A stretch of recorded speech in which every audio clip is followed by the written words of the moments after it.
Seperti saya katakan bahwa, pemerintah memang secara bertahap, mengganti dari PLTU ke energi terbarukan. Nah, sedangkan, on the other hand, pemerintah harus membangun 4 gigawatt per tahun.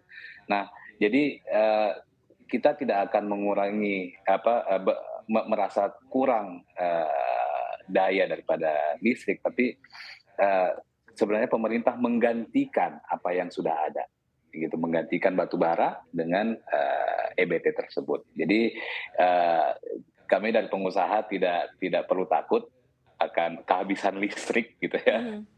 tapi, bahkan kita akan, mempunyai, lebih lagi listrik tapi yang lebih bersih. Oke, listrik yang jauh lebih bersih ya. Tapi berarti sekarang cukup aman ya, walaupun ada beberapa PLTU yang dipensiunkan, at akan tetap aman begitu ya pasokan listrik ya Pak Solihin ya? Kalau menurut saya cukup aman, karena memang ada di beberapa daerah seperti di Jawa. Di Jawa ini agak, bisa dibilang oversupply karena pada saat ini memang industri, menurun sejak, pandemi Covid ya.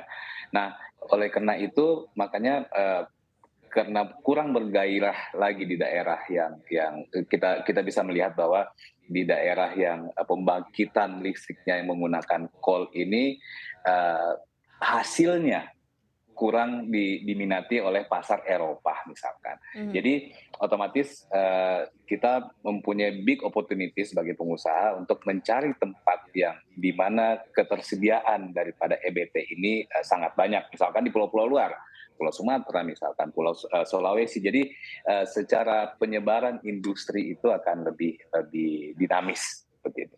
Oke, sedikit Pak Solihin, sebenarnya kalau Anda lihat potensi EBT di dalam negeri ini seperti apa sih gitu? Kalau misal memang bisa dikembangkan secepatnya gitu ya, karena kan prosesnya sampai walaupun pensiunnya ini untuk beberapa PLTU batubara sampai 2030, tapi kalau misalnya bisa dilakukan percepatan saat ini apa yang harus dilakukan kalau dari Anda? Nah, EBT ini lebih banyak sekali ininya, misalkan kalau di panas bumi potensi itu ada 29.000 megawatt dan di hidroelektrik itu ada 95 gigawatt.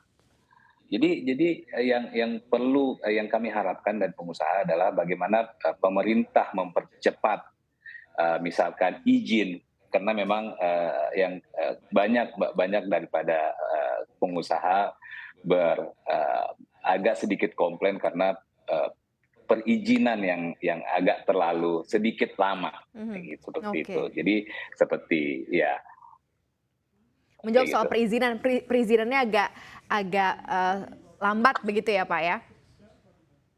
Iya, bisa dikatakan seperti itu. Ba Karena memang, pemerintah selalu melihat daripada, segi demand-nya. baik baik. Apakah ada demand atau ini. Pak Irwandi, mungkin Anda bisa merespon hal ini. Rupanya masih banyak kendala yang dialami oleh para pengusaha, termasuk perizinan, kemudian tadi soal demand juga gitu ya. Kan kita berharap nanti kita bisa menggunakan energi bersih, endapnya seluruh masyarakat Indonesia. Tapi kan memang harus melalui proses ini. Seperti apa Pak Irwandi? Ya, kita tetap harus optimis ya. Pemerintah juga selalu mendorong pengembangan energi baru terbarukan ini. Kalau kita lihat, tadi sudah kapasitasnya sudah disampaikan oleh Pak Solihin. Memang yang sekarang sudah ada itu adalah pembangkit listrik tenaga panas bumi, pembangkit listrik tenaga air, kemudian tenaga surya, Mhm. dan pembangkit lainnya seperti angin dan sebagainya. Yang paling besar dari semuanya ini baru misalnya di PLTA baru 5.700 megawatt. Nah ini yang harus dikembangkan karena potensinya masih sangat banyak. Kemudian panas bumi ini baru 2.300 megawatt. Jadi yang lain-lain masih kecil, masih dalam angka ratusan. Mhm. Ya, nah ini sekali lagi satu kesempatan buat kita untuk bisa mengembangkan energi baru terbarukan dan saya kira perkembangannya cukup pesat karena memang sekarang ini katakanlah 12% ya Mhm yang mhm. sudah terrealisasi energi baru terbarukan. Mudah-mudahan dalam 3 tahun ini kita bisa mencapai 25%. Dan kalau ini terjadi, ini satu hal yang positif buat Indonesia. Mhm. Nantinya akan ada, sejumlah, mungkin sweetener atau insentif nggak sih yang mungkin akan diberikan untuk supaya, EBT ini akan, lancar dan bukan hanya cepat ya, tapi akan, eee, terpenuhi begitu ya target-targetnya, Pak Irwandi? Ya, saya kira pemerintah sudah merencanakan dalam beberapa hal, termasuk dukungan dari energi dari baterai, ya di mana royalti dari biji limonite itu sudah hanya sedemikian kecil ya. Kalau biji saprolite itu 10%, kemudian limonite-nya untuk ke arah baterai itu sudah sekitar 2% atau lebih kecil dari itu. Nah, ini satu hubungan baik dari pemerintah untuk mengembangkan energi baru terbarukan. Dan kalau kita lihat sudah ada 10 pabrik yang diarahkan kepada produksi katoda baterai, di mana 3 atau 4 sudah operasi, kemudian yang lainnya sedang konstruksi dan dalam perencanaan.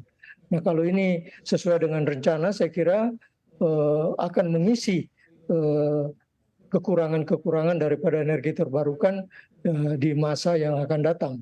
Dan selain itu juga perkembangan pembangkit listrik tenaga surya yang sangat pesat. Memang di sini ada intermittent yang harus diatasi. Nah, kalau ini kombinasi dari baterai dengan PLTS yang bisa menyimpan energi dalam suatu kapasitas yang besar, ini akan sangat menentukan ke arah depan dari pengembangan energi baru terbarukan. Belum lagi sumber lain. Oke.